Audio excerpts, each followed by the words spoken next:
우리 하나님 말씀 잠언 11장입니다.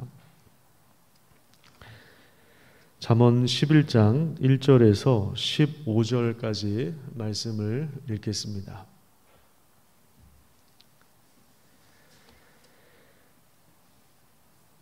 잠언 11장 1절에서 15절 말씀 제가 읽겠습니다. 속이는 저울은 여호와께서 미워하시나 공평한 주는 그가 기뻐하시느니라. 교만이 오면 욕도 오거니와 겸손한 자에게는 지혜가 있느니라. 정직한 자의 성실은 자기를 인도하거니와 사악한 자의 패역은 자기를 망하게 하느니라. 재물은 진노하시는 날에 무익하나 공의는 죽음에서 건지느니라. 완전한 자의 공의는 자기의 길을 곧게 하려니와 악한 자는 자기의 악으로 말미암아 넘어지리라. 정직한 자의 공의는 자기를 건지려니와 사악한 자는 자기의 악에 잡히리라. 악인은 죽을 때에 그 소망이 끊어지나니 불의의 소망이 없어지느니라. 의인은 환난에서 구원을 얻으나 악인은 자기의 길로 가느니라. 악인은 입으로 그의 이웃을 망하게 하여도 의인은 그의 지식으로 말미암아 구원을 얻느니라. 의인이 형통하면 성읍이 즐거워하고 악인이 패망하면 기뻐 외치느니라. 성읍은 정직한 자의 축복으로 인하여 진흥하고 악한 자의 입으로 말미암아 무너지느니라. 지혜 없는 자는 그의 이웃을 멸시하나 명철한 자는 잠잠하느니라. 두루다니며 한담하는 자는 남의 비밀을 누설하나 마음이 신실한 자는 그런 것을 숨기느니라. 지략이 없으면 백성이 망하여도 지략이 많으면 평안을 누리느니라. 15절을 같이 읽겠습니다. 타인을 위하여 보증이 되는 자는 손해를 당하여도 보증이 되기를 싫어하는 자는 평안하니라. 아멘. 오늘도 하나님의 참된 지혜가 여러분들의 삶 가운데 풍성하게 임하기를 축복합니다. 하나님은 정직한 사람을 기뻐하십니다. 오늘 본문 1절에 보면 속이는 저울은 하나님께서 미워하신다고 말씀하고 있습니다. 남의 눈을 속이면 그만큼 우리가 부당한 이득은 얻을 수 있습니다. 하지만 그것은 하나님께서 미워하는 행동을 한 것이 됩니다. 하나님은 모든 저울에 우리의 삶을 달아보십니다. 별들의 수효를 다 세시는 하나님, 또 우리의 머리카락까지 다 세시는 하나님께서 우리의 일터에서 우리가 어떤 방식으로 일하는가를 지켜보시며 다 알고 계시는 것입니다. 우리가 어떤 거래를 하든 또 어떤 일을 하든 우리가 하나님 앞에 있다는 사실을 기억해야 합니다. 하나님이 내 앞에 계시다, 하나님이 나와 함께 계시다, 이런 자세로 삶을 살아가는 것, 이게 바로 겸손이에요. 우리 하나님 인식하면 겸손해질 수밖에 없습니다. 예를 들어서 내가 나보다 좀 연세가 있거나 또 나도 높은 지위에 있는 분이 내 옆에 있다면 그분이 내 옆에 있다는 것을 인식한다면 내가 그분 앞에서 다른 사람한테 함부로 말을 하거나 또 함부로 행동할 수 없잖아요. 사람과 사람 사이에서도 그러는데 우리가 창조주 하나님이 우리와 함께 하신다는 사실을 인식한다면 우리 겸손해질 수밖에 없습니다. 그게 바로 또한 겸손이에요.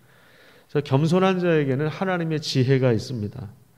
교만한 사람은 다른 사람들의 권면이나 충고에 절대 귀를 기울이지 않습니다.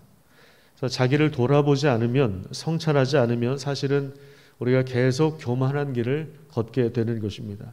하나님께서 우리에게 가정을 주신 이유, 또 우리 자녀들을 주신 이유, 또 우리 교회를 주신 이유가 무엇입니까? 그것은 때때로 우리 자신을 돌아보기 위함입니다.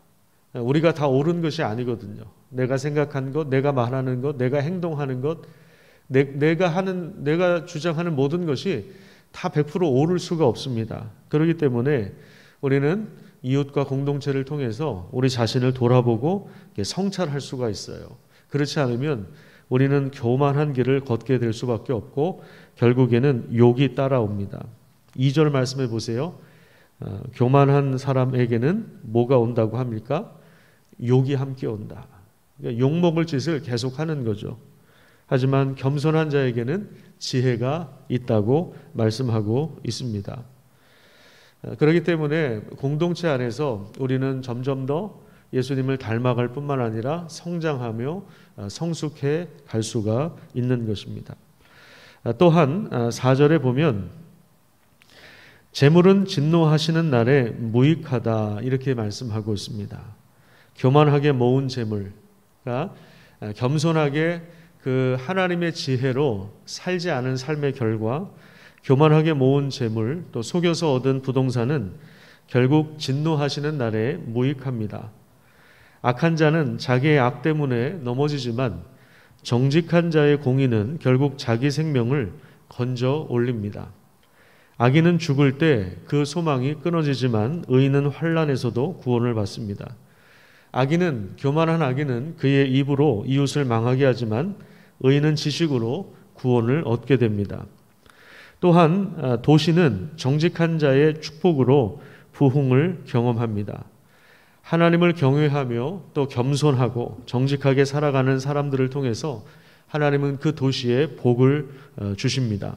하지만 하나님을 경외하지 않고 우리가 미련하게 군다면 죄악의 성난 파도가 그 도시를 덮쳐서 그 도시 안에는 온갖 오염물질과 또 갈등과 혼란과 또 살인이 침투해 들어오게 됩니다. 우리가 속한 도시가, 우리가 살고 있는 도시가 거룩하고 경건하며 참된 부흥을 경험하도록 우리는 함께 기도해야 합니다. 오늘 본문 10절 말씀에 보면 성읍이라고 하는 단어가 나오죠. 11절에도 성읍이라고 하는 단어가 나옵니다. 그래서 여기 이 성읍은 오늘날로 말하면 도시를 말하는 거예요.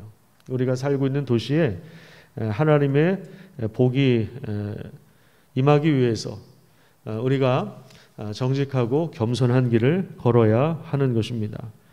회심하기 이전에 삭개오처럼 그 도시 안에 부당하게 모은 재물이 많아지면, 그래서 부자가 된 사람들이 많아지면 그 도시에 하나님이 복을 주실 수가 없습니다. 부당하게 모은 재물 자체가 그건 복이 아니라 그건 화예요. 오히려 하나님의 진노를 불러일으키는 그러한 행동이기 때문입니다. 하지만 삭개오처럼 예수님을 만나면 또 회심하면 거기에서 참된 지혜를 깨닫게 되고 그 불을 가난한 자들에게 흘려보냅니다. 우리가 형통한 삶을 살아서 우리 도시가 즐거워하고 또 정직하게 살아가는 우리의 축복으로 인해서 우리 도시에 참된 부흥이 임하기를 간절히 소망합니다. 그래서 부흥이라고 하는 것은 교회에 사람이 많아지는 것이 아닙니다. 부흥이라고 하는 것은 하나님의 임재와 영광으로 가득 차는 거예요. 그래서 그 부흥의 결과 그 도시 안에 있는 그러한 죄와 타락과 오염된 것들이 정화되고 경건해지고 순결해지는 이런 역사가 뒤따르게 되는 것, 이것이 바로 부흥이 일어날 때 실제로 일어나는 일입니다. 또한 14절에 보시면 지략이 없으면 백성이 망한다고 그렇게 말씀하고 있는데, 지략이 있다면 백성들이 평안을 누리게 된다고 또한 말씀하고 있습니다. 신중한 지도자를 통해서 백성들은 참된 길을 걸어갈 수가 있습니다. 그리고 평안을 얻을 수가 있습니다. 공동체를 위한 적실한 조언이나 충고나 권면은, 또한 계획과 조언은 그 공동체와 도시와 나라를 살릴 수 있습니다. 지혜롭게 언어 생활을 하며 우리가 정직하고 성실하게 일할 때, 또 그런 사람들이 지도자의 역할을 감당할 때 그 도시는 복을 받고 그 도시의 안전을 하나님께서 책임져 주시는 것입니다. 여기서 이제 지략이라고 하는 것이 하나님의 지혜로 인한 그 신중한 결정을 말하는 거거든요. 그 공동체에 필요한 조언, 충고, 계획, 이런 것들이 바로 지략입니다. 그 지략이 없으면 공동체는 망할 수밖에 없어요. 나라는 망할 수밖에 없어요. 하지만 그 지략이 있으면, 하나님의 지혜로부터 나오는 그 권면들이 있으면 백성들은 평안한 삶을 누리게 되는 거예요. 그 안전, 그 도시의 안전을 하나님께서 지켜주시는 것입니다. 하지만 신중하지 못한 결정, 성급한 결정, 예를 들어서 15절에 나온 바와 같이 보증, 함부로 보증을 서는 것. 그러면 그 손해가 막대해질 수 있고 또 안전을 보장받을 수가 없습니다. 보장받을 수가 없어요. 그래서 잠언에 이 보증 서지 말라는 얘기가 몇 차례 나오거든요. 보증 서면 안 된다. 그거는 우리가 통제할 수 있는 영역을 넘어서는 것이기 때문에 보증해주면 안 된다. 함부로 타인을 위하여 보증하지 말아라. 이렇게 이야기하는데 이게 이제 신중하지 못한 결정이라는 거거든요. 14절에 나온 그 지략이라고 하는 단어와 어쩌면 좀 반대되는 개념일 수 있습니다. 지략은 아주 그 신중하게 내리는 그 공동체를 위한 결정이에요. 하나님의 계획, 하나님의 뜻에 합당한 그 권면, 이게 바로 이제 지략인데 타인을 위하여 보증을 서는 것은 신중하지 못한 그러한 결정입니다. 안전을 보장받을 수 없는 이런 위험이 뭐 보증과 같은 그런 비슷한 종류의 여러 가지 문제가 우리 삶 곳곳에 있다는 사실을 우리가 기억해야 합니다. 요즘에 뭐 보이스 피싱도 얼마나 많습니까, 그죠? 뭐 클릭 한번 잘못하고 전화 왔는데 대답 한번 잘못하고 그러면 막대한 손해가 오지 않습니까? 해외에서 그 카드 번호를 가지고 막 출금하는 경우들도 많이 있어요. 제 주변에도 보면 최근에도 저희 어머니 계좌에서 5만 원이 빠져나갔답니다. 그러니까 그 카드를 가지고 있지 않아도 그 번호를 막 누르는 거예요, 해외에서. 그러다가 그냥 얻어 걸리면 돈이 막 출금되는 거예요. 다행히 바로 신고하고 그래서 그 문제를 해결했는데 또 5만 원밖에 안 되니까 그게 500이 될 수도 있고 더 큰 금액이 될 수도 있잖아요. 그런 아주 무서운 세상에 우리가 살고 있죠. 그렇기 때문에 우선 우리가 겸손한 것이 중요하고 또 하나님의 그 지혜가 우리에게 필요하고 또 모르면 또 당할 수가 있습니다. 그래서 이 지혜로운 사람들에게 또 조언을 구하는 것, 이것도 상당히 중요합니다. 혼자 결정하는 것이 위험할 때가 상당히 많이 있습니다. 오늘 본문을 통해서 우리가 한 가지 꼭 기억해야 될 것, 저는 1절 말씀을 여러분들 꼭 기억하셨으면 좋겠어요. 속이는 저울은 하나님께서 미워하신 것이다. 하지만 공평한 추는 하나님이 기뻐하십니다. 다른 사람을 속여서 부당하게 얻은 재물이 절대로 복이 될 수 없다는 사실들을 우리가 기억하는 가운데 하나님 앞에서 정직하고 또 겸손하게 살아가는 그런 복된 하루가 되기를 축복합니다. 기도하겠습니다.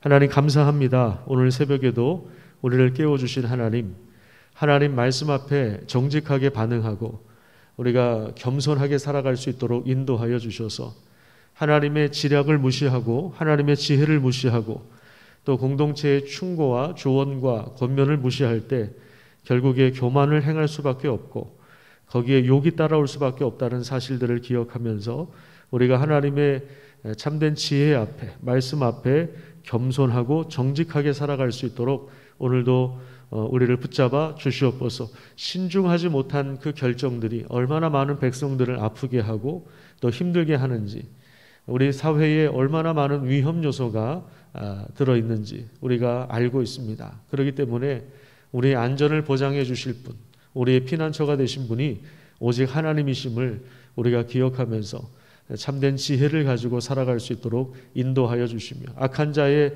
그 속임수를 잘 분별할 수 있도록 하나님이 함께하여 주셔서 우리 삶이 하나님 안에서 평안하고 든든할 수 있도록 도와주시고 우리가 사는 동네, 우리가 있는 지역, 우리가 살고 있는 그 도시에 하나님의 복이 가득할 수 있도록 하나님께서 은혜를 더하여 주시고 이 도시가 하나님 보시기에 아름다운 도시가 되도록 회심하기 이전에 삭개오처럼 부당한 재물을 많이 모으는 부자가 없어질 수 있도록 도와주시고 오히려 하나님께서 주신 그 부를 함께 어려운 이웃들과 나누며 또 그 돈을 합당하게 사용하며 또 우리에게 주어진 삶의 환경 속에서 정직하고 성실하게 일하는 우리 젊은이들 또 우리 모든 성도들 될 수 있도록 하나님께서 은혜를 더하여 주시고 우리가 살고 있는 이 도시 안에 정직하고 겸손하게 최선을 다하여 일하는 사람들이 많아질 수 있도록 하나님께서 은혜를 베풀어 주시옵소서.